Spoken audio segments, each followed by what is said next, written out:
भारत के शुभांशु शुक्ला ने रचा इतिहास। Group captain Shubhanshu international space station के लिए रवाना हुए।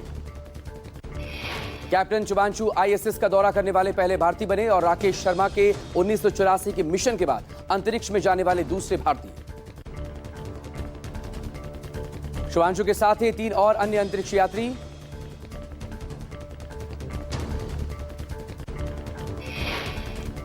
शुभांशु के साथ ही 3 अन्य अंतरिक्ष यात्री। Axiom 4 mission Kennedy space centre के कॉम्प्लेक्स 39A से इसने लॉन्चिंग की है। 28 घंटे की यात्रा के बाद अंतरिक्ष यान गुरुवार को पहुंचेगा इंटरनेशनल स्पेस स्टेशन। कल शाम करीब 4:30 बजे के इंटरनेशनल स्पेस स्टेशन से डॉक होने की उम्मीद। और 28 घंटे की यात्रा के बाद आईएसएस पहुंचेगा। लेकिन सबसे अहम प्रक्रिया दरअसल डॉक होने को लेकर है, जो इसके बाद वहां पर आईएसएस में पहुंचने के बाद होगी। अंतरिक्ष यात्री स्पेस स्टेशन को लेकर ये दरअसल एक निजी एरोस्पेस कंपनी है। 14 दिन मिशन के वहां पर शुभांशु शुक्ला गुजारेंगे। 7 अलग अलग एक्सपेरिमेंट वहां पर उन्हें करने हैं।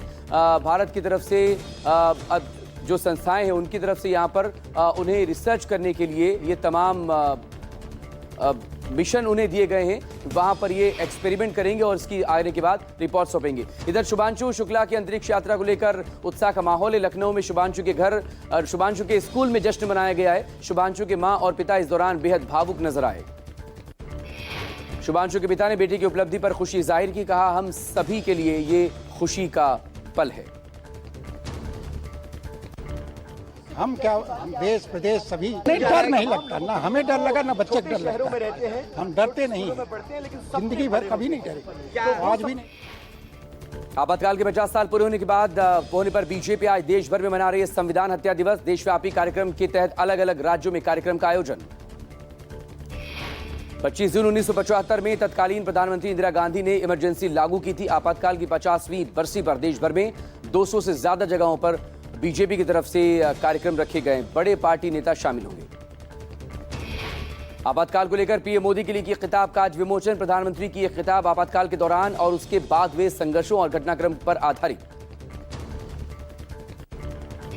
इमरजेंसी की 50वीं सालगिरह पर पीएम मोदी ने एक्स पर पोस्ट किया। पीएम ने लिखा, भारत के लोकतांत्रिक इतिहास के सबसे काले दिन को लोग संविधान हत्या दिवस के तौर पर मनाते हैं।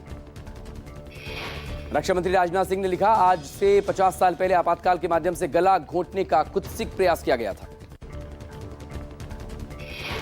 गृहमंत्री अमित शाह ने एक्स पर पोस्ट लिखा, आपातकाल कांग्रेस की सत्ता की भूख का न्याय काल था।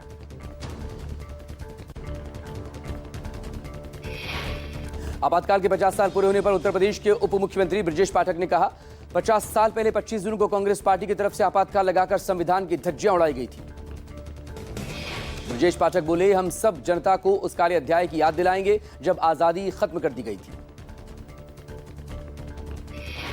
दिल्ली सरकार आज इमरजेंसी 50वीं बरसी पर विशेष प्रदर्शनी का आयोजन करेगी। कनॉट प्लेस स्थित सेंट्रल पार्क में 1975 में देश में लगी आपातकाल की पृष्ठभूमि और लोकतंत्र पर पड़े प्रभावों को चित्र और अभिलेखों के जरिए दिखाया जाएगा। यूपी में आपातकाल के 50 साल पूरे होने के मौके पर आयोजित कार्यक्रम में शामिल होंगे मुख्यमंत्री योगी आदित्यनाथ। लोक भवन में दोपहर 3:30 बजे संविधान हत्या दिवस का कार्यक्रम। जेडीयू नेता केसी त्यागी ने आपातकाल की 50वीं बरसी की पूर्व संध्या पर कहा, तत्कालीन पीएम इंदिरा गांधी ने कुर्सी के लिए लोकतंत्र की हत्या की थी। लोकतंत्र खत्म करने और प्रेस और कोर्ट पर प्रहार के लिए लागू किया था आपातकाल। दिल्ली के कई अलग अलग इलाकों में लगाए गए पोस्टर। बीजेपी ने संविधान हत्या दिवस के लिए ये पोस्टर लगाए हैं। पोस्ट में लिखा गया, संविधान हत्या दिवस आपातकाल लगाए जाने के 50 साल पूरे होने के मौके पर मनाया जा रहा है। बीजेपी आपातकाल के दौरान घटी घटनाओं की जानकारी को लोगों तक पहुंचाना चाहती है। जिला स्तर से लेकर राष्ट्रीय स्तर तक कई कार्यक्रमों का आयोजन।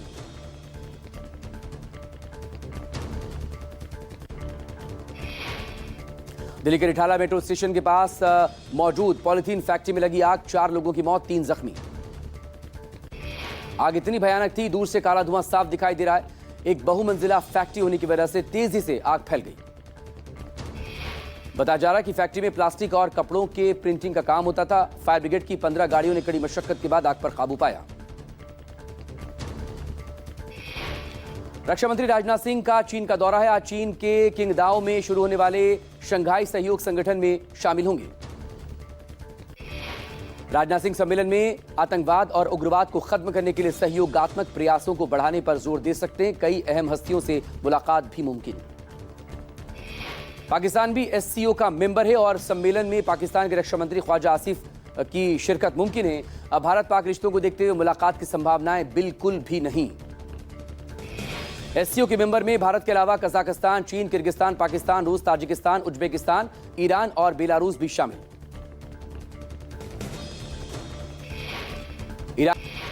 ईरानी परमाणु वैज्ञानिकों को मारने पर बोला इजरायल। न्यूक्लियर बॉम्ब बनाने में जुटे होने की वजह से मारे गए ईरानी वैज्ञानिक। फ्रांस में इजरायली राजदूत जोशुआ जरका का बयान, ईरानी वैज्ञानिकों की लड़ाई में सीधी भागीदारी थी।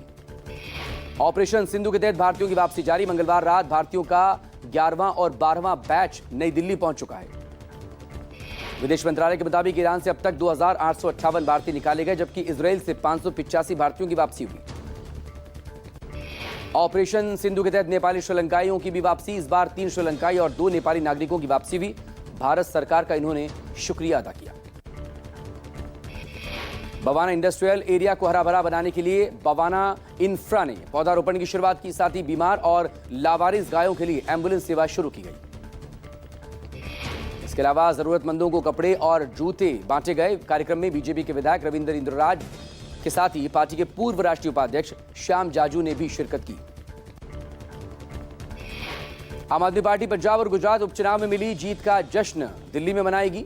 आज दिल्ली में बड़ा कार्यक्रम रखा गया है।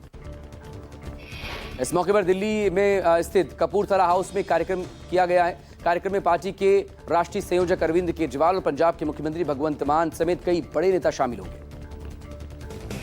पार्टी इस जीत को काफी अहम मान रही है। 2027 में होने वाले विधानसभा चुनावों से पहले पार्टी इस जीत को एक बूस्टअप के तौर पर देख रही है।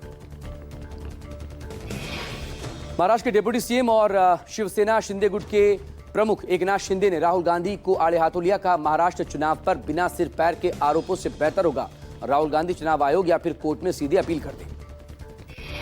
कांग्रेस अध्यक्ष मल्लिकार्जुन खड़गे आज दोपहर 1 बजे प्रेस कॉन्फ्रेंस करेंगे। खड़गे के निशाने पर एक बार फिर पीएम मोदी हो सकते हैं। कांग्रेस नेता शशि थरूर ने एक बार फिर से बीजेपी ज्वाइन करने की अटकलों को खारिज किया। थरूर ने अपने लेख में पीएम मोदी की कथित तारीफ पर सफाई दी। कहा, यह राष्ट्रीय एकता, हित और भारत के लिए खड़े होने का संदेश है। महाराष्ट्र में बीएमसी समेत कई शहरों में महानगर पालिका चुनाव को लेकर सियासी सरगर्मी तेज। डिप्टी सीएम और एनसीपी नेता अजित पवार ने बुलाई बैठक। चुनावी रणनीति पर होगा मंथन।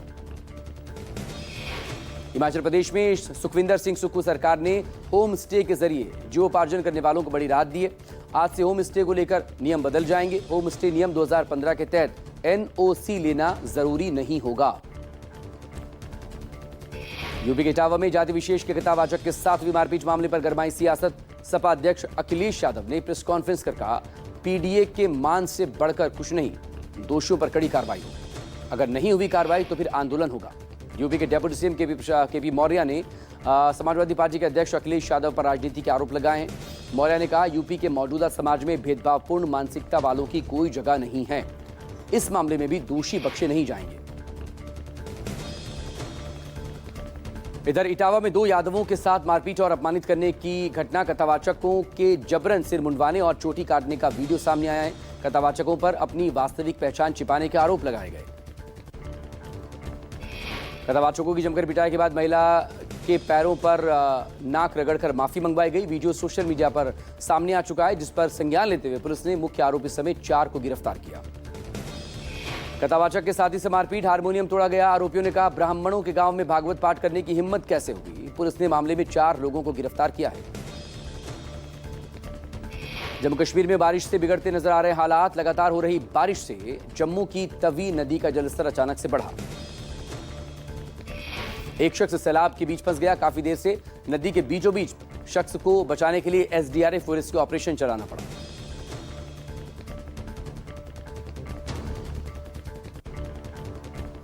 जयपुर के मौकमपुरा पुलिया पर केमिकल से भरा टैंकर पलट गया। ट्रक में आग लग गई। रोड पर दोनों तरफ लंबा जाम लग गया।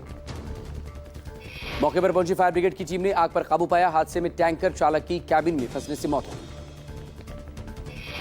हादसे में कुछ राहगीरों के झुलसने की खबरें भी हैं। एसएमएस अस्पताल प्रशासन ने अलर्ट जारी किया।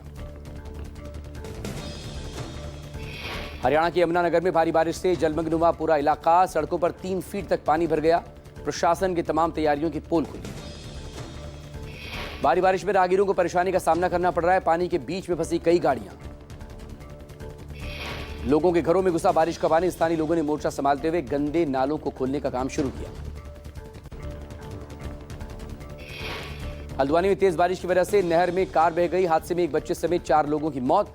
नहर का तेज बहाव में कार बह गई। 3 लोगों का अस्पताल में इलाज जारी। भारी बारिश की वजह से उफान पर आए नदी नाले। देवखड़ी, रक्सिया और कलसिया नाले में भी पानी का बहाव तेज हुआ। क्षेत्र में लोगों से सतर्क रहने की अपील।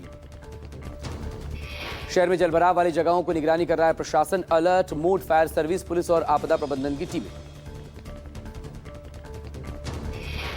पावागढ़ मंदिर की सीढ़ियों पर भारी बारिश की वजह से आया जन सैलाब। पानी के चलते किसी झरने जैसी दिखाई देने लगी सीढ़ियां। पानी की रफ्तार और जलभराव के चलते खतरनाक हुआ रास्ता। श्रद्धालु कम होने की वजह से नहीं हुआ कोई भी नुकसान। गृहमंत्री अमित शाह ने 4 मुख्यमंत्रियों के साथ काशी में बैठक की। सुरक्षा और विकास के मुद्दों पर मंथन। रोहिंग्या घुसपैठ रोकने पर भी चर्चा। यूपी, एमपी, छत्तीसगढ़ और उत्तराखंड के सीएम बैठक में शामिल रहे। सेंट्रल जोन की बैठक में सड़क सुरक्षा, परिवहन, बिजली, पानी, पर्यावरण पर चर्चा की गई। भारत नेपाल के सीमावर्ती इलाकों में घुसपैठ, पॉक्सो, महिला अपराध समेत सुरक्षा मामलों पर बैठक हुई। बैठक में 120 अधिकारी शामिल। पीएम मोदी ने नारायण गुरु गांधी समाज शताब्दी समारोह का उद्घाटन किया। पीएम मोदी ने कहा, खून बहाने वालों को बख्शेंगे नहीं। पीएम मोदी ने श्री नारायण गुरु को नमन किया। कहा, देश भेदभाव की हर गुंजाइश खत्म कर रहा है। आध्यात्मिक उत्थान सामाजिक क्षेत्र में समाज सुधारों को गति दे रहा है। ऑपरेशन सिंदूर को लेकर बोले पीएम मोदी, जो भारतीयों का खून बहाते हैं उनके लिए दुनिया में कहीं भी सुरक्षित जगह नहीं। लीड्स टेस्ट इंग्लैंड ने 5 विकेट से जीता। 5 मैचों की सीरीज में 1-0 से बढ़त भी बनाई। इंग्लैंड ने जीत के लिए 371 रनों के लक्ष्य को हासिल कर लिया। टीम इंडिया के गेंदबाजों का प्रदर्शन खराब रहा। दोनों टीमों के बीच टेस्ट सीरीज का दूसरा मुकाबला 2 जुलाई को होगा एजबेस्टन में। आमिर खान ने की राष्ट्रपति द्रौपदी मुर्मू से मुलाकात। सितारे जमीन पर राष्ट्रपति भवन में स्पेशल स्क्रीनिंग रखी गई थी। पूरी कास्ट मौजूद रही। अंबाला में दिलजीत की फिल्म सरदार जी 3 का विरोध किया गया। पाकिस्तानी एक्ट्रेस हानिया आमिर को लेकर विवाद। पवन कल्याण ने बॉलीवुड पर तंज कसा। कहा, हिंदी सिनेमा ने अपना अस्तित्व खो दिया। परंपराओं, संस्कृति को भूलकर बस पैसा कमाने में लगे हैं। सेंसेक्स 550 अंक और निफ्टी 150 पॉइंट चढ़ा। एनएसई की आईटी, ऑटो, रियलिटी समेत सभी सेक्टर्स में तेजी।